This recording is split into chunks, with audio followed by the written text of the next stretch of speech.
Hi there and welcome to Lorena's Labyrinth. My name's Anah. The comments that you see here are my views, beliefs, opinions, and sometimes they are not even my fully formed views, beliefs, and opinions. However, they are my understandings. Please do retain an open mind and reflect on any of the content and your comfort levels. If your views differ, please feel free to leave a comment. Also remember, it is possible to disagree in respectful ways. My way is not necessarily your way and vice versa. You might also find that some of the content on this playlist in regard to spiritual or universal laws, it resonates with you, meaning it feels right to you, while other laws may not feel right or they may not feel comfortable. If this is the case, the information is either not right for you or it is not right for you right now, and it might never be right for you at any given time. It really doesn't matter. As an earthy and practical person, I can put my hand up with all honesty and say that I have at different times had the same feelings about some of the content in here, and with some of them I still have a level of skepticism within my viewpoints, but I choose to retain an open mind about the things that I don't fully understand for a few reasons. Firstly, because I believe it would be supreme arrogance to think that we all know all of the answers while we have a body, and because what is right for one of us is not necessarily right or suitable for all of us, and I choose to respect the differences. Please do leave your opinions, beliefs.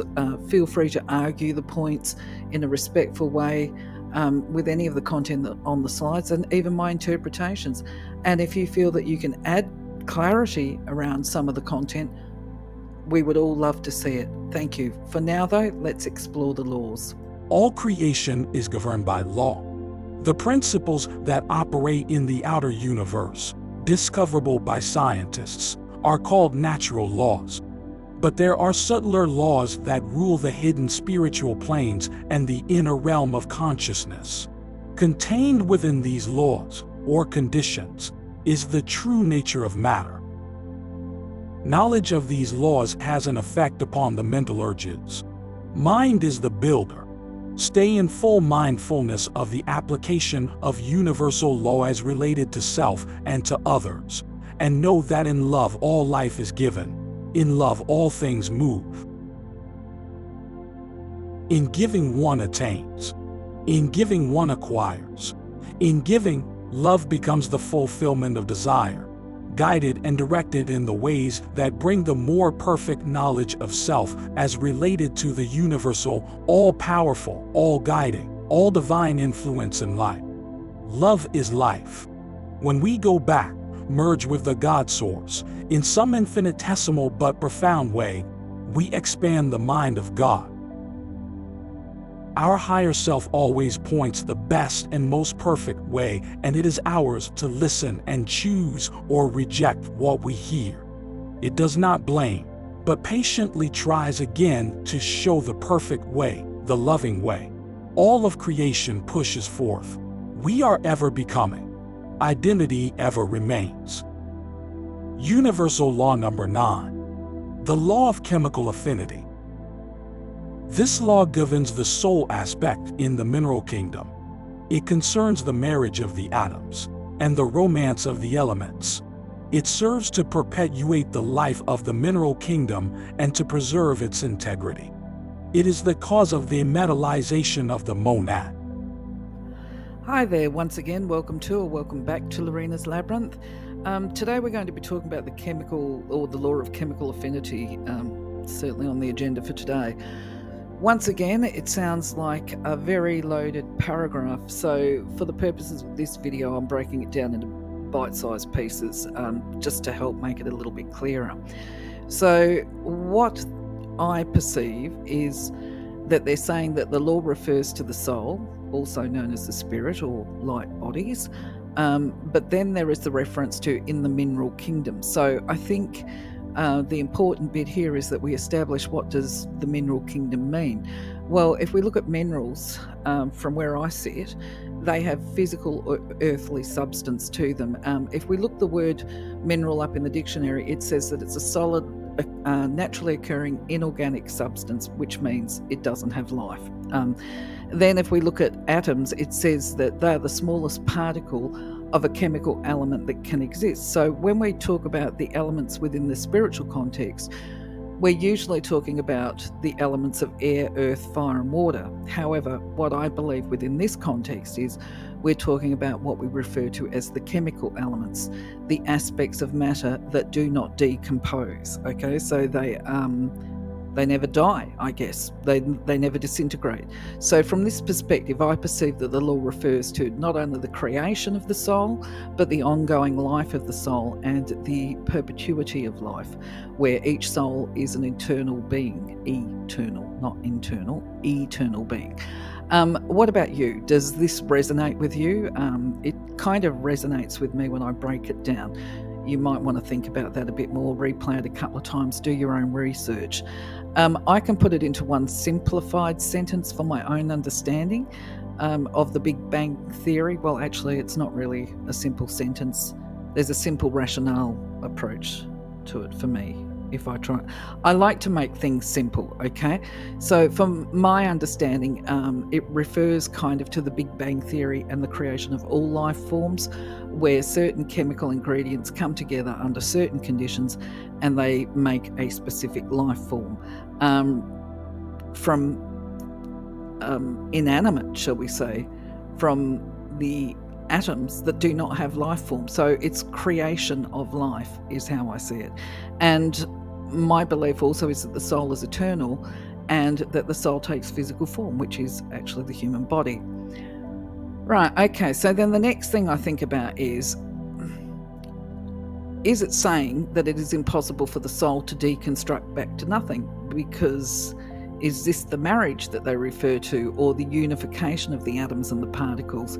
This part I'm not so sure of, because rationally, if we think about it, you can have chemical compounds or marriages of chemicals, if you like, that form one thing, but you can actually disintegrate them. So I'm thinking here, being the rational, logical, earthly person that I am, it is kind of like a body of water. I know this one, most of us know, H2O is an example of a composition, of a chemical composition, basically.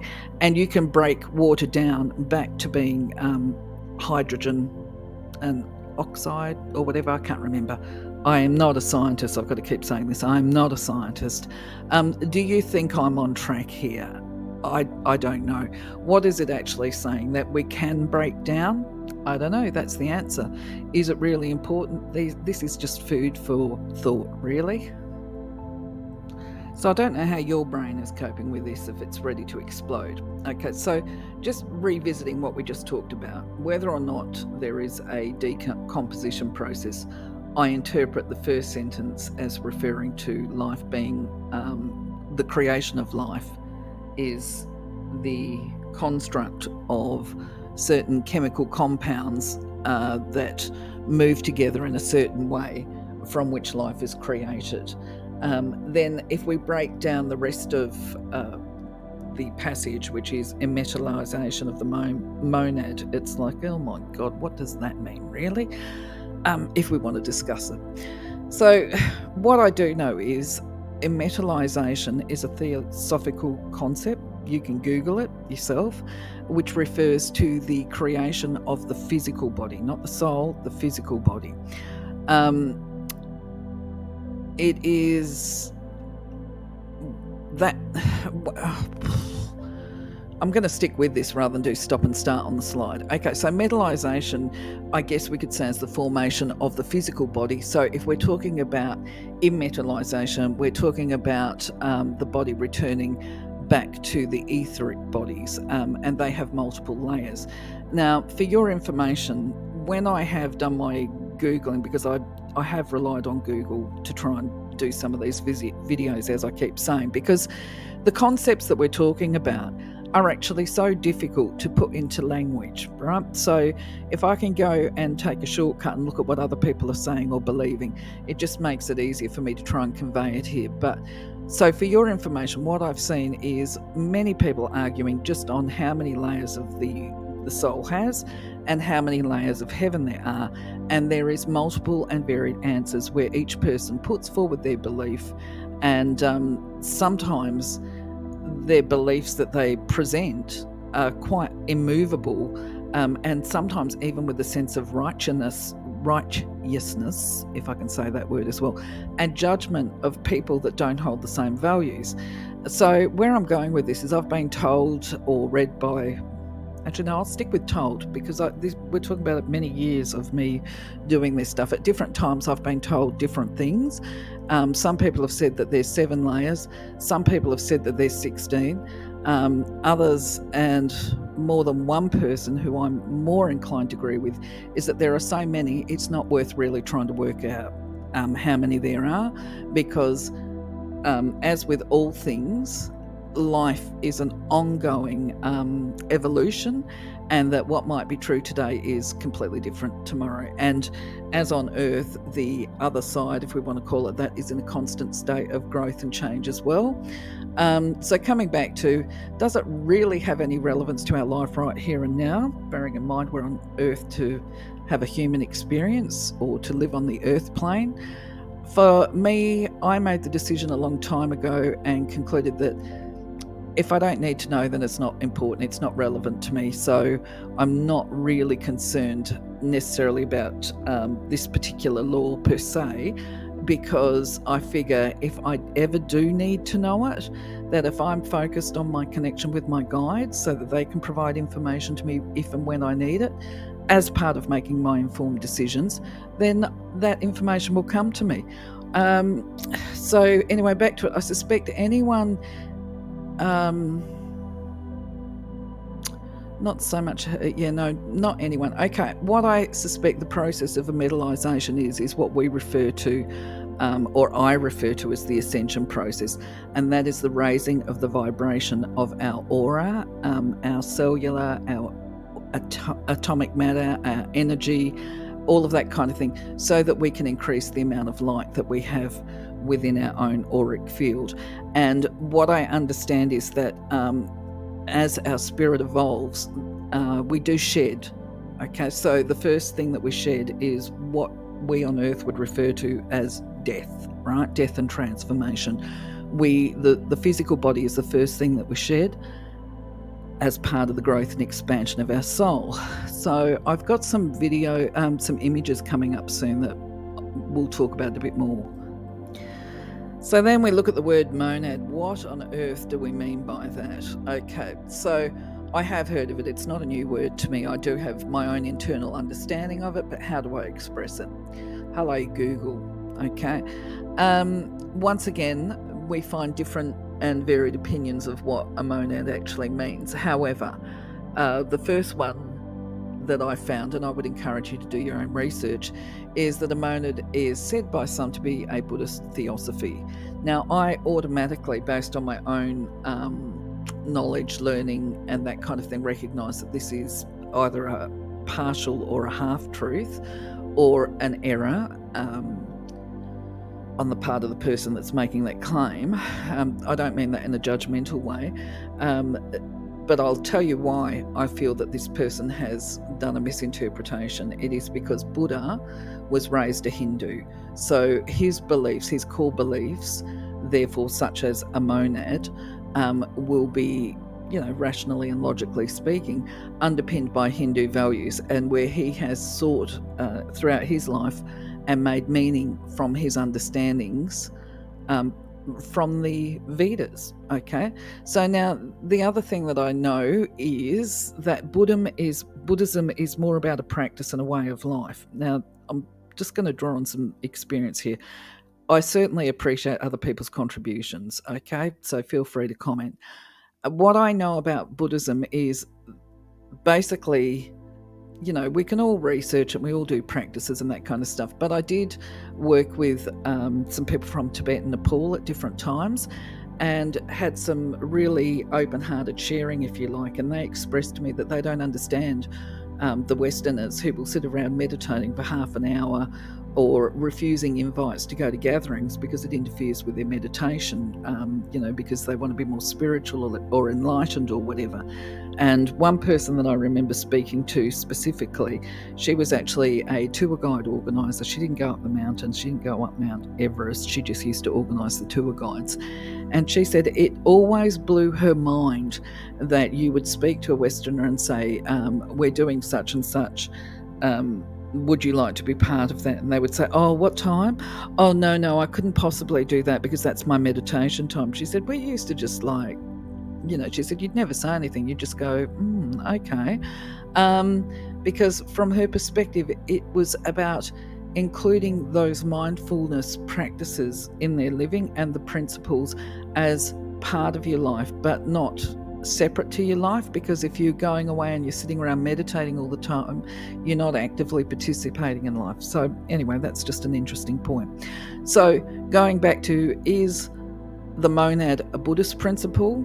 No, I don't think so. Okay, I think it's part of Buddhism, but I don't think Buddhists can claim ownership of it, right? So then I did a bit more researching on the internet, and I established what I feel is right, is that it's come from the Vedic texts, and it was introduced to the Western world through the Pythagorean school and shared with the Greeks. So we're talking about time frames. The time frame of Pythagoras was actually about the same time that Buddha lived. So it's between 5 and 600 BC. So it's actually quite interesting that they both, I think, just maybe I'm easily interested, I don't know.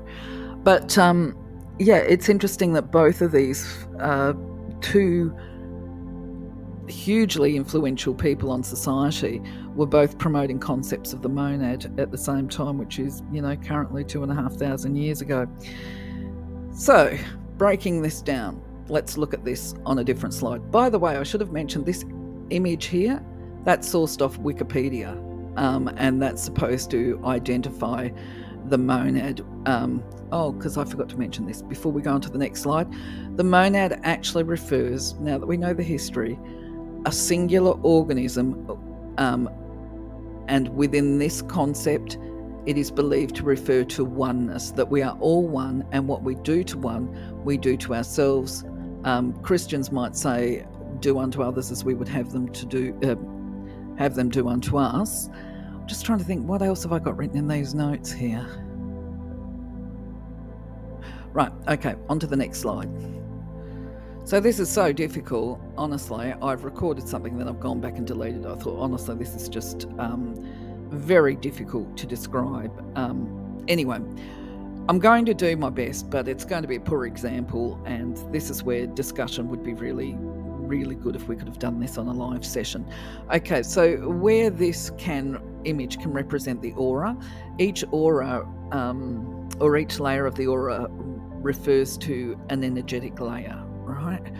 Now, some people describe that as an expansion of the soul, and obviously at the core of it, in the red dot, that refers to the physical body, which is said to be dense, heavy, and low vibration and slow moving, all right, which it definitely is as compared to the other layers. Now, there are multiple varied opinions across the internet of how many layers make up the aura, and how many,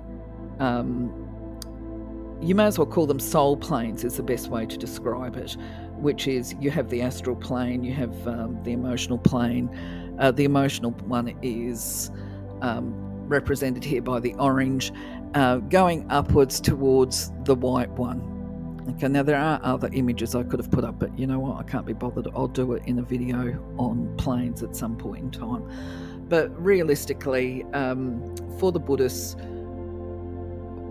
it's about ascension, and this is why I think when we're talking about immortalization, we're talking about the ascension process, where a person develops more and more awareness that they are more than their physical body, they're more than their emotional body, what they feel, and they surpass this idea of needing to have power or wanting to have power, and they step into this love, unconditional expression of love, and being able to see love within all people, and then understanding on a much higher conscious level that we are all connected.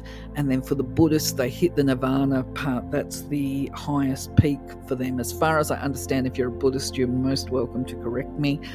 But once you get to a certain point, you let go of all ideas around self being the most important thing. It's we are one. This is where that saying, we are one, we're all for one for all. There's this true connection between all of us, care and regard. So to me, that's my understanding of nirvana.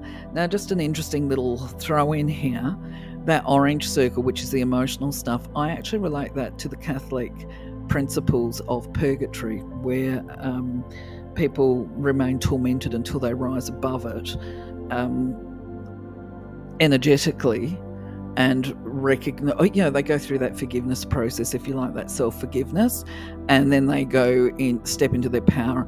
I'm not going to go into a big thing here, but I would also say that by the time we hit the yellow levels, that really is still a case of, with your vibration, you're on the mental plane. That's about beliefs, what you believe. So regardless of our religious faith on the earth plane, once we go through the emotional plane onto the next plane, which is the mental plane, that is still about your beliefs. So if you have a strong belief in, say, Christian concepts of heaven, then you might see heaven as being rolling green lawns, or sitting on, sitting beside God or whatever.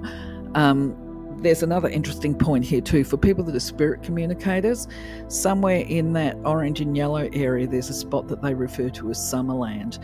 And this is kind of like a meeting place for spirit communication, just by the by. So back to the law of, what does this actually mean with immetalization? I think it's the metallization is the construction of self, the creation. And perhaps immetalization could be understood as the deconstruction of self, but not in ways of, I'm going to go blow myself up or anything like that. The unpacking of your beliefs and recreation of who and what we are in alignment with our divine path. I think I just expressed it okay. I think that's where I was going.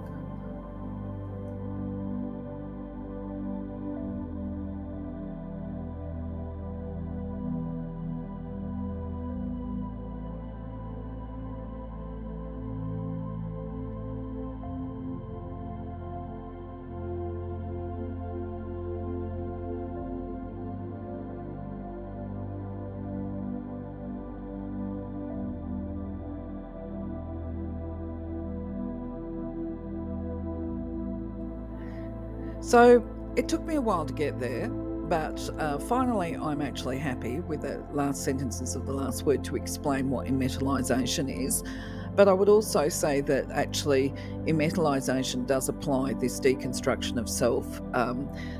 It applies mind, body and spirit. And if we're talking about chemical affinity, then what we can draw and conclude from this exercise is that we do deconstruct, but at the end of the day, the soul never dies, because there is this eternal component attached to it. Life is eternal. What more can I say? I'm interested to hear your thoughts, though. Please feel free to put your name up, put a comment. I might refer back to it in the Sunday yarning. For now, though, take care. Have a blessed day. See ya. Bye-bye.